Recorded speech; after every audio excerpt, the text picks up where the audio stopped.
Hi అండి. ఇక్కడ చేపలావిడైతే చేపలు, రొయ్యలు, పీతలు తీసుకొచ్చారు. రొయ్యలైతే మా పిల్లలకి చాలా ఇష్టం. నేను రొయ్యలైతే తీసుకున్నానండి. ఫ్రెష్‌గా ఉన్నాయని చెప్పేసి ఆవిడే చేసేసి ఇచ్చేస్తారు. ఇప్పుడు వారానికి ఒకసారి లేదా 2 సార్లు వస్తూ ఉంటారు. అప్పుడైతే రొయ్యలైతే తీసుకుంటామండి. ఇందులో ఏమన్నా వెజిటేబుల్స్ ఏసి వండుదామంటే మా పిల్లలైతే అస్సలు తినరు. పెద్దోడికి వంకాయ ఏస్తే నచ్చదు. చిన్నోడికి బెండకాయ ఏసి వండితే నచ్చదు. మునక్కాయలు ఏస్తే మా ఆయనకి నచ్చదు.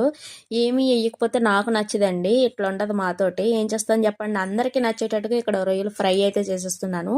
ముందుగా రొయ్యలు అనేవి నీట్‌గా క్లీన్ చేసేసుకుని వెనకాల నాచు అనేది తీసేసుకుని డైరెక్ట్‌గా ఆయిల్‌లో వేసేసి ఉప్పు, పసుపు వేసి నీళ్ళు ఎగిరిపోయేంత వరకు ఉంచుకోవాలండి.